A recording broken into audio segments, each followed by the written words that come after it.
My name is Robert Borosage. I am the president of the Institute for America's Future.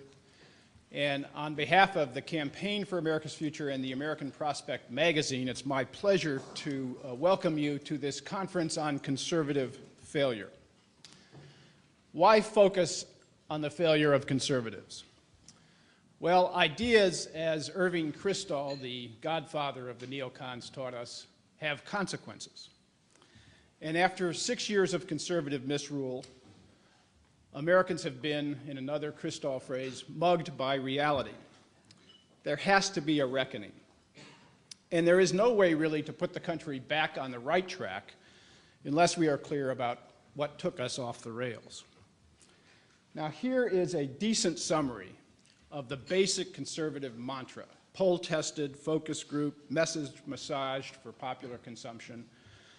It is the set of things that they have sold us.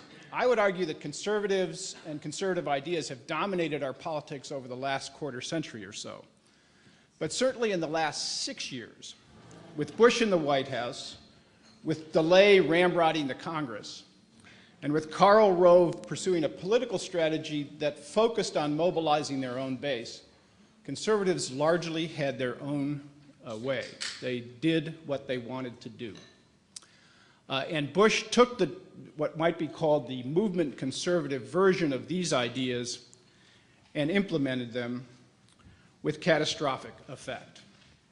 Each of the signature Bush follies and failures, Iraq, Katrina, Enron, the Gilded Age inequality, the failed effort to privatize Social Security, Shivo and stem cell, and much more, can and should be traced back directly to conservative ideas and to the conservative ideologues and think tanks that championed them. What are the causes of the failure? Now, in our debate, there's a lot of attention to cronyism and to incompetence and to corruption. Gingrich calls it the 4 C's and adds consultants as the reason for the Republican demise. I would suggest, however, if I can get out of this,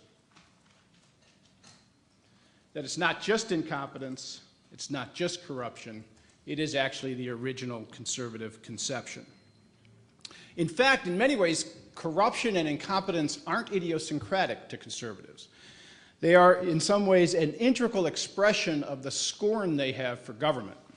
And in fact, they often serve their purposes by helping to discredit the government that they seek to discredit. Later today, E.J. Graff will take a good look at Katrina.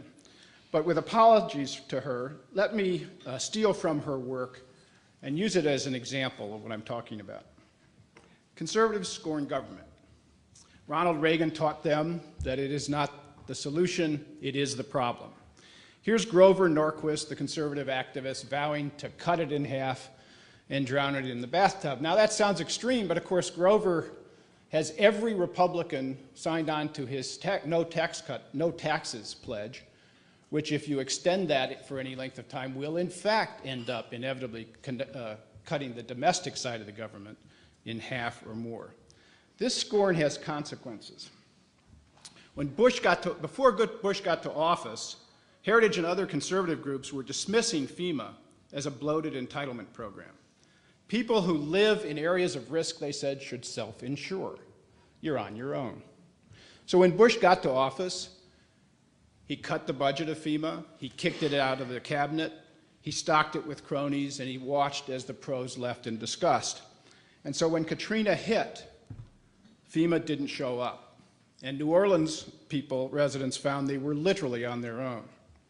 Only in the end, it wasn't government that ended up drowning.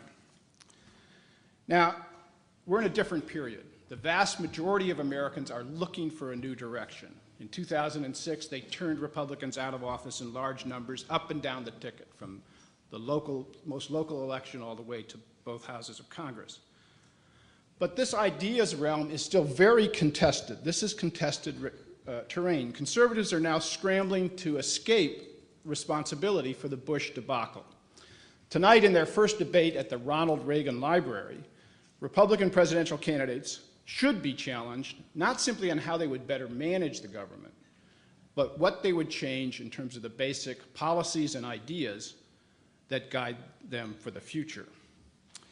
Now, I suspect that as a way of sort of gingerly separating themselves from Bush, you're going to see a lot of this tonight.